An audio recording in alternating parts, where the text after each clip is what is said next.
Update कर रहे हैं आपको सरगोदा से, जहां कोरोना एसओपीज की खिलाफ वर्जी पर 60 दुकानें सील कर दी गईं। दर्जनों दुकानों को वार्निंग और मास्क न पहनने वाले अफराद भी गिरफ्तार हो गए। इसी हवाले से बात करते हैं हमारे नुमाइंदे अली रजा से। जी अली रजा, क्या तफसीलात हैं?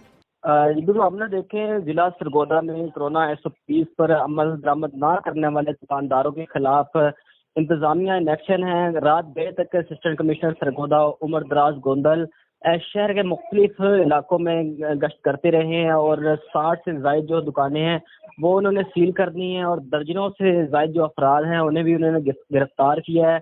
असिस्टेंट कमिश्नर का कहना था कि कोरोना एसओपीज पर जो अमल दरामद है उसे यकीनी बनाएं, क्योंकि दुकानदार जो हैं वो बर वक्त जो हुकूमत की जानिब से डेडलाइन दी हुई है, जो टाइम टेबल दिया हुआ है, उस पर वो अमल दरामद करें। अगर कोई वायलेशन करेगा या हुकूमती एसओपीज को नज़रअंदाज करेगा तो उसके खिलाफ सख्त कानूनी कार्रवाई की जाएगी।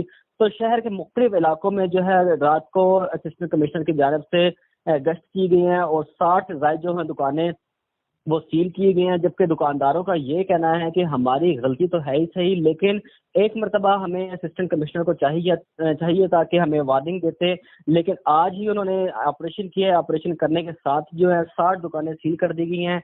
तो इंतजामी की जानिब से ये कहा जा रहा है कि अगर कोई भी दुकानदार दोबारा वायलेशन करेगा, खिलाफ वर्जी करेगा तो जी बहुत शुक्रिया तफसीलात से आगाह करने के लिए। अपडेट कर रहे थे आपको सरगोदा से, जहां कोरोना एसओपीज की खिलाफ वर्जी पर दर्जनों दुकानों को सील कर दिया गया और मास्क न पहनने वाले अफराद को भी गिरफ्तार कर लिया गया।